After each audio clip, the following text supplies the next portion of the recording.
Assalamualaikum warahmatullahi wabarakatuh.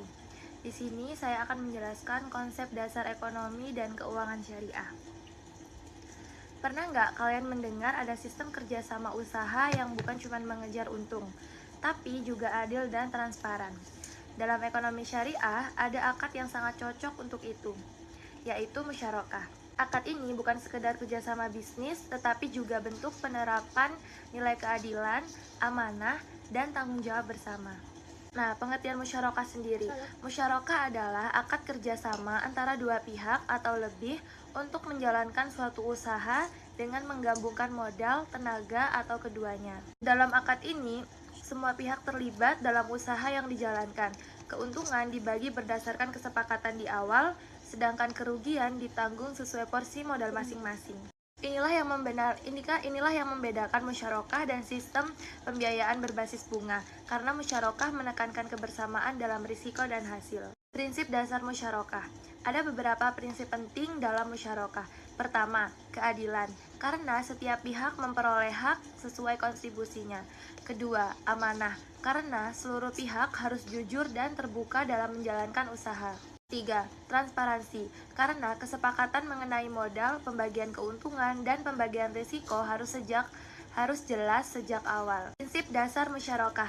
Ada beberapa prinsip penting dalam musyarakah. Pertama, keadilan, karena setiap pihak memperoleh hak sesuai kontribusinya. Kedua, amanah, karena seluruh pihak harus jujur dan terbuka dalam menjalankan usaha. Ketiga, transparansi, karena kesepakatan mengenai modal, pembagian keuntungan, dan pembagian risiko harus jelas sejak awal. Dengan prinsip ini, musyarakah menjadi akad yang sehat dan sesuai dengan nilai-nilai syariah. Manfaat musyarakah. Musyarakah punya banyak manfaat. Akad ini bisa membantu pembiayaan usaha produktif, terutama untuk UMKM yang membutuhkan modal kerja.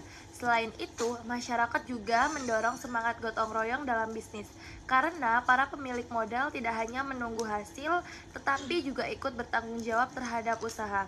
Dari sini, musyarakah dapat menciptakan ekonomi yang lebih adil, produktif, dan berkelanjutan. Contoh nyata, misalnya ada dua orang yang ingin membuka usaha kopi. Orang pertama punya modal besar, sedangkan orang kedua punya modal lebih kecil, tetapi punya keahlian mengelola usaha. Duanya sepakat bekerja sama melalui musyarakah. Jika usaha memperoleh keuntungan, laba dibagi sesuai kesepakatan. Kalau usaha mengalami kerugian, ditanggung sesuai porsi modal. Contoh ini menunjukkan musyarakah bukan hanya soal mencari keuntungan, tetapi juga tentang berbagi risiko secara adil. Jadi, musyarakah adalah salah satu bukti bahwa ekonomi syariah tidak hanya berbicara tentang halal dan haram, tetapi juga tentang keadilan, kepercayaan, dan kerjasama yang bermanfaat. Kalau kita ingin membangun ekonomi yang lebih sehat dan etis, pemahaman tentang akad-akad syariah seperti musyarakah sangatlah penting. Baik, sekian penjelasan dari saya. Wassalamualaikum warahmatullahi wabarakatuh.